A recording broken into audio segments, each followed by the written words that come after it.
Okay, so yes, my uncle is Richard Feynman.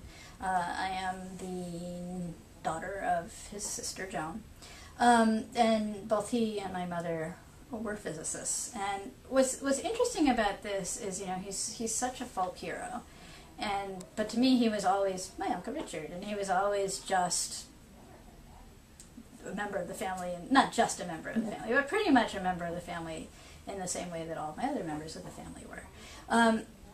But it's kind of cool because when I look at his face and I look at the way he uses his hands, I was like, ah, that's my mother, and oh, look at what I'm doing with my hands.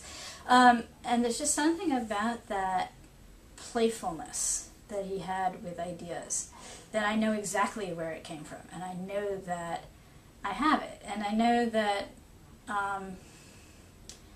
to a certain degree, I think everybody does, but that maybe not everybody lets themselves be in that place as much.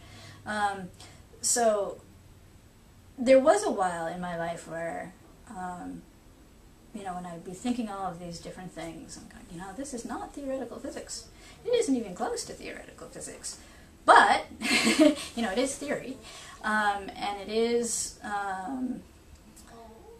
it's based on a very similar kind of open-mindedness to what's out there and to thinking about it and playing with it and throwing it around, you know, and seeing what happens.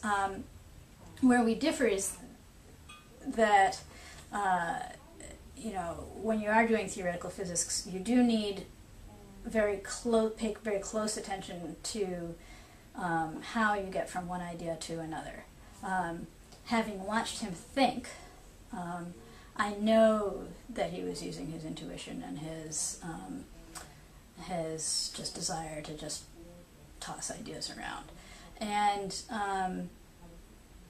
so there is, you know, and I watched my mother do it, and I watched my brothers do it, and there is something about, you know, feeling that aspect of, you know, not just him, but feeling sort of throughout almost this whole legacy of this generations and generations and generations of people who just sort of liked playing with stuff and had a sort of an outlook to the world of like, oh, look, that's cool.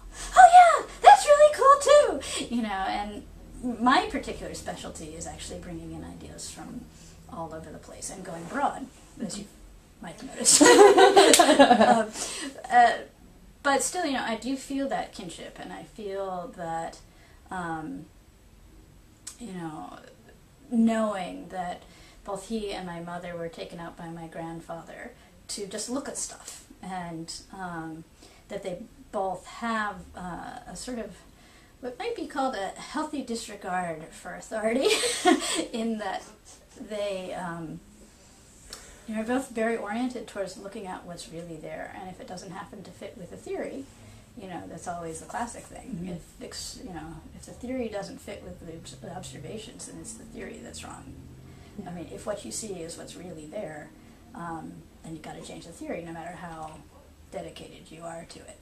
So there's very much still that same kind of idea in the way that I approach the world of, like, oh, what am I seeing? Oh, that's kind of cool. You know, how does that fit with these other things that I'm thinking about?